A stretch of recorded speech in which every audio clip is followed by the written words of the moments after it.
Meralco ended Alaska's winning streak at 7 following a big defensive effort that earned the Bolts an 89-74 win over the Aces in the PBA Commissioner's Cup last night at the Smart Araneta Coliseum. "We went to this game knowing this is going to be tough," said Meralco coach Norman Black.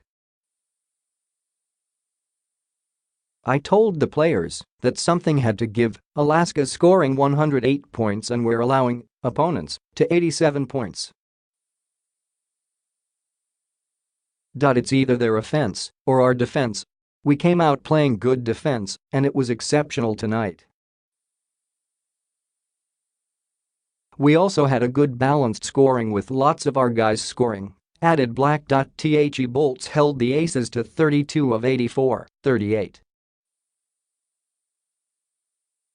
1% shooting from the field while making 33 of 76, 43.4%. Meralco led by as many as 17 points, 70-53, in the third quarter, and after the Aces managed to come to within 73-65, the Bolts made 11 unanswered points to restore an 84-65 advantage with 6:41 left.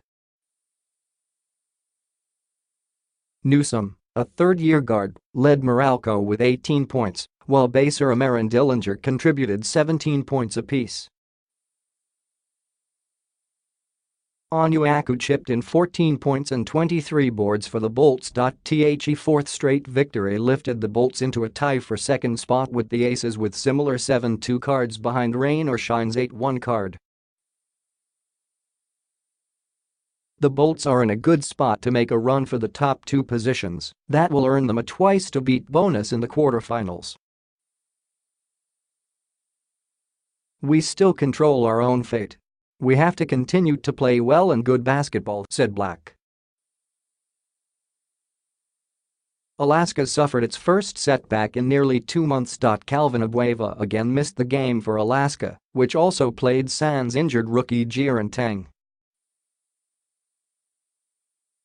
Meralco 89, Newsom 18, Dillinger 17, Amer 17, Onuaku 14, Canaleta 11, De Ocampo 10, Hugnaton 2, Hodge 0, Karam 0, Lanit 0. Alaska 74, Campbell 25, Manuel 22, Banchero 13, Casio 5, Thos 4, Pascual 3, Inciso 2, Rackle 0, Examiniano 0, Baclao 0.